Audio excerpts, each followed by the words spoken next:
came to the World Teams Championships as bottom seed in our group of 6 teams in Division 2. My goal for the team was to get in the top 3 places in the group and then be playing for positions 25 to 36. It's something that we haven't been able to do during my 12 years in the national team at least, and I was really hoping we'd be able to do it this time. There's been several occasions in the past where we've lost 3-2 in the crucial deciding match to get into the top half, and I was determined that this year would be the year it would happen. Our first match was against Egypt. Now, Egypt has a strong team with all 3 players in the top 150 in the world.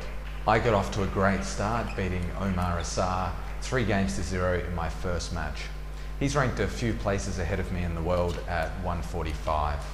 I'd lost to Omar 3-1 at the World Teams Cup last October, so it was satisfying to get off to a great start in the tournament.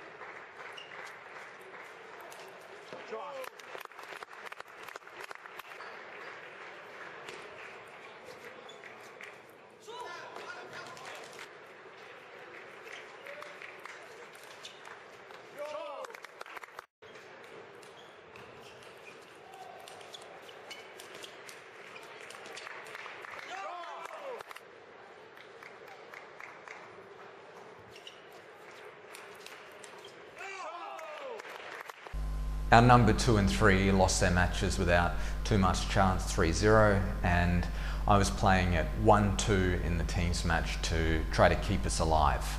I was playing against Lashin, who is about 15 spots ahead of me on the world ranking. I got off to a slow start, having trouble against his serves, but I fought back from 2-1 down in sets and 4 points to 1 down in the 4th set to go up and lead 9-5, 10-9 and 11-10 in the deciding 5th game. It just wasn't to be, and I lost 13-11 in the 5th. Unfortunately, I gave away just too many points at critical times in the match, and that included several half-long serves. Of course, they were supposed to be short right at the end of the match.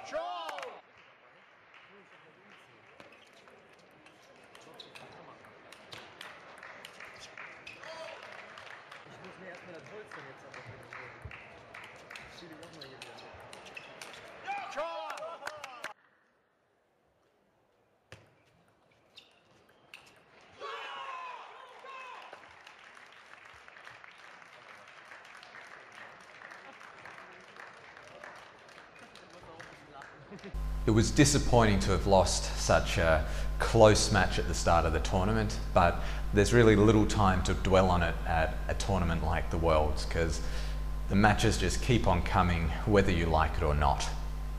The next day we faced Cuba and Venezuela, the 4th and 5th seeds in our group, and they were both crucial matches for us to win to keep our tournament on track. My TT Edge partner, Robert Frank, got us off to a brilliant start, beating the Cuban number 1, Andy Pereira, who's now ranked about 160 in the world, 3-2 and 14-12 in the deciding 5th set. It was one of Rob's best wins ever, and he played very, very well. I won the first set against the Cuban number 2 before losing the next set 11-9. I led 10-7 in the 3rd, but he came back and levelled at 10 points all. I pulled myself over the line to take the 3rd set 12-10, and then got off to a cracking start in the 4th set, going ahead 10-0 before winning 11-1. The next match against Venezuela was pretty evenly matched. Their players are about 400 in the world and sitting just ahead of the other guys in the Australian team. David Powell lost to their number 1, I beat their number 2, and Rob went out and beat their number 3, so it was up to me to close out the match. I'd seen their number 1 had a good serve on him in the match against David. It turned out to be one of the best serves I've ever faced. His serves were a true lesson in racket speed acceleration, and the serve could come short or very long and fast in either corner with no noticeable difference in service action. It meant I had to cover the entire table and be prepared for the serve to come anywhere he wanted. This may seem like a given, but there really aren't many players in the world who have the ability to do this. I took the first set quite easily. For me, it was mainly a matter of capitalising on my serves, as his returner serve wasn't excellent, and trying to pick up as many points as I could on his serve. The second set was neck and neck, and I won 11-9 after him going for 2 fast serves down the line to my forehand at 9-all. He really started going for broke in the third set and hitting most of his shots as hard as he could. Many of them went on, and I turned my attention to trying to improve the difficulty level of my shots to try to cause errors. I tried to get my shot height lower, get a little extra topspin, and place the ball as precisely as possible. Earlier in the match, I'd gone for more consistency in my shots and less difficulty, as he was happy rallying and I felt I had the upper hand in these rallies. I had to be on my toes for the third set and be ready to change my shots and tactics as the match progressed. The third set was similar, and I won that 11-9 as well.